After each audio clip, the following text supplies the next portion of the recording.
be talking about how countries are being delegitimized almost casually by other countries who don't like them. Now, it used to be that if another country didn't like you, they would declare war on you or something like that. But they wouldn't, they would conquer you. They wouldn't say you had no right to exist in the first place. But this seems to be more of a fashion now for countries to do. I don't know whether it started with the PLO, but that's where historically, that's where I've become most aware of it. In the 1960s, when Yasser Arafat was cozying up to the Soviets, let's see, I've got some notes here.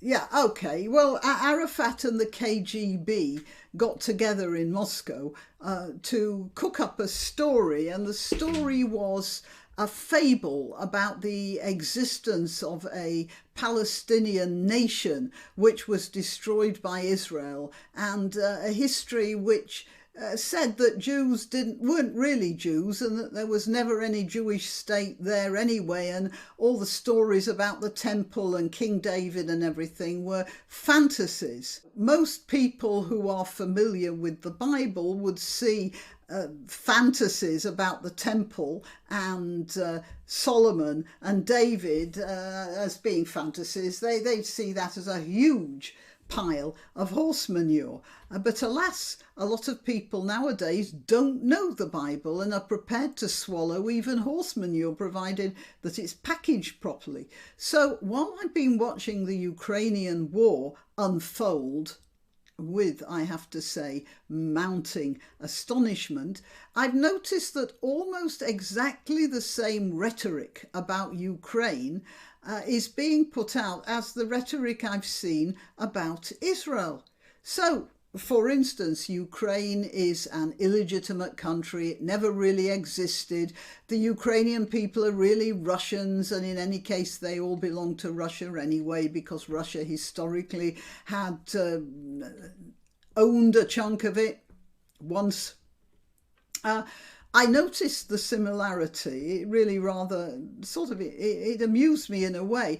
But then I saw two threads pulled together when a subscriber sent me a clip from an internet show run by Chris Williamson. Before I play it, I'll tell you about Williamson. He's one of Jeremy Corbyn's dearest supporters, and having been thrown out of the Labour Party, he seems to have discovered that he has very few options for earning a living apart from being a bus driver in the hard cold world outside. So he's fallen back onto what seems to have become a staple of the failed politician, and that's getting a job in the media.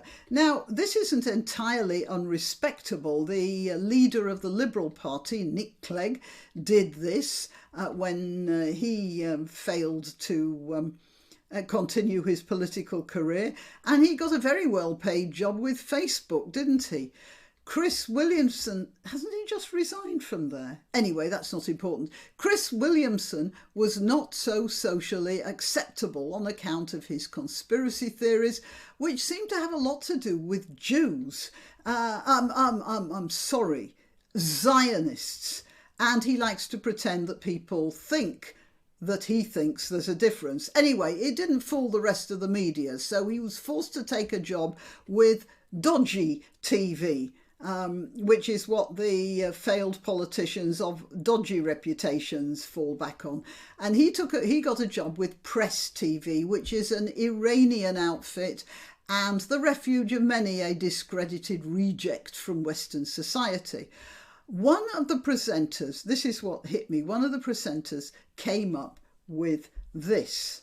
Arguably, Zionism and Ukrainian nationalism share certain affinities, which perhaps helps to contextualize the Zionist regime's ongoing support for the Zelensky regime.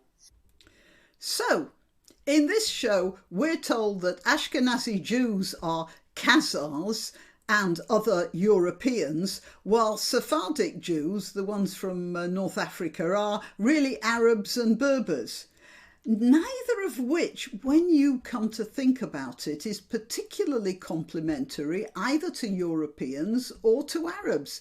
Because what this show is saying is that the Jews in Israel right now are just lying Gentiles posing as Jews for some weird reason. That sounds a bit bad, doesn't it?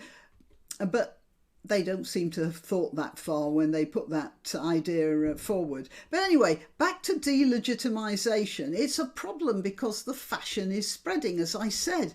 If you don't like a country, then you just push the idea that people, or the people in it, don't even belong there. I found a mention of an article in the New York Times.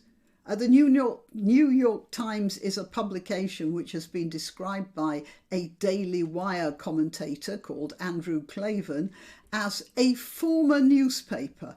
And this is this is an article by someone called Richard Seymour, and it's quoted from a New York Times article, and I found it in The Spectator.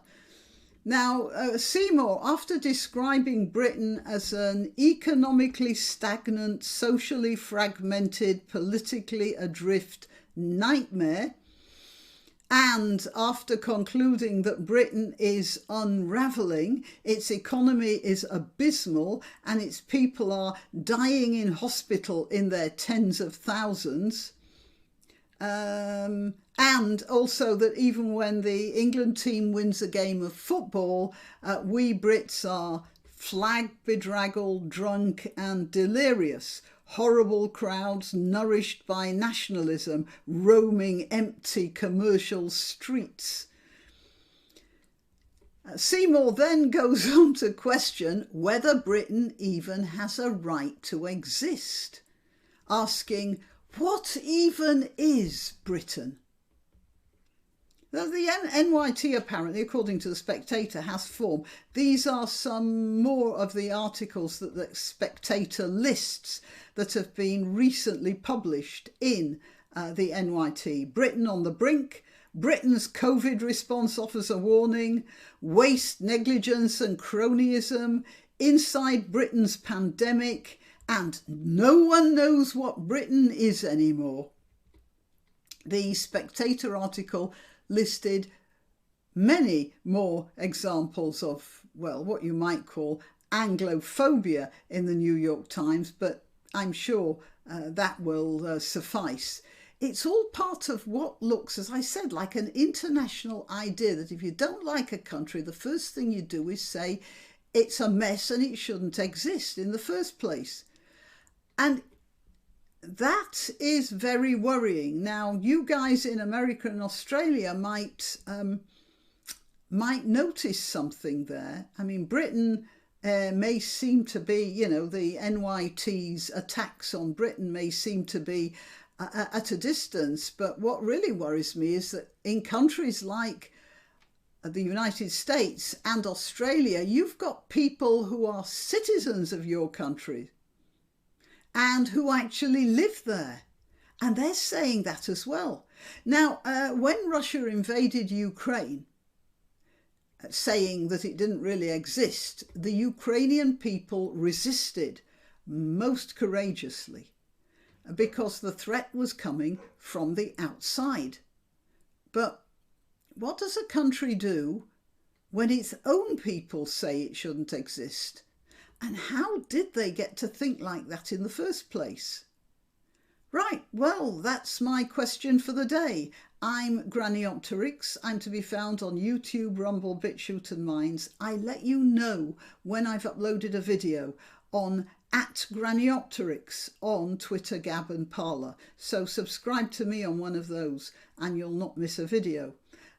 Please, when you do subscribe, especially to YouTube, make sure that your subscription is still live because that keeps on getting dropped as well. I think that's about it. Please like, share and contribute to the channel if you can. I do appreciate that. Okay, till next time. Why not treat yourself or a favoured relative or friend to these magnificent examples of merch? The mugs and t-shirts come in the Granniopteryx design or Grambo. with a firearm or the more deadly knitting needles. Go to www.granniopteryx.com, and whatever platform you're watching this on, please click like, subscribe and share, share, share.